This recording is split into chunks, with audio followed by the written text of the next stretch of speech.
Imagine a world where two legendary musicians, once inseparable, now refuse to even share a stage. That's the reality for Pink Floyd's David Gilmour and Roger Waters, whose decades-long feud shows no signs of thawing. In a recent interview, Gilmour dropped a bombshell.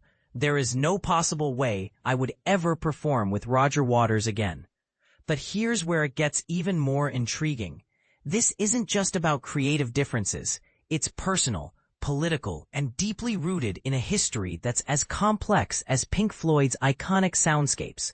Gilmour and Waters, once the driving forces behind hits like Another Brick in the Wall, have been at odds since Waters left the band in 1985.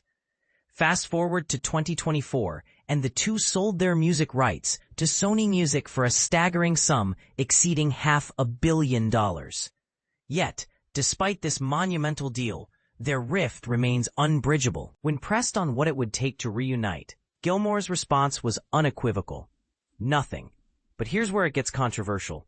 Gilmour hasn't held back in criticizing Waters' political views, accusing him of supporting figures like Putin and labeling him as genocidal and autocratic.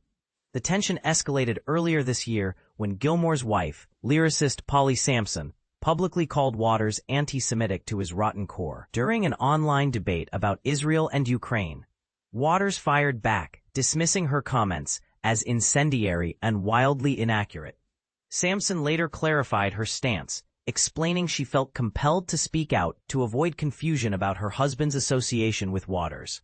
"I didn't want people to think David shared those views," she said, highlighting the discomfort of being linked to someone whose opinions clashed so starkly with her own. The 2024 Sony deal wasn't just about money, it was about liberation. Gilmour admitted the sale was driven by a desire to escape the mud bath of constant arguments and decision-making that had plagued the band's legacy. It was less about the financial standpoint and more about getting out, he revealed. And this is the part most people miss. The deal included not just their music rights, but also their name and likeness rights, along with the iconic artwork by Hypnosis that defined albums like The Dark Side of the Moon and Wish You Were Here.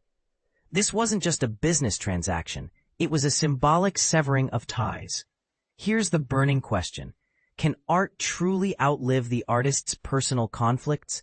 Or does the drama behind the scenes tarnish the legacy of one of rock's greatest bands? Gilmour and Waters' story is a stark reminder that even the most harmonious melodies can't always mask the dissonance behind them. What's your take?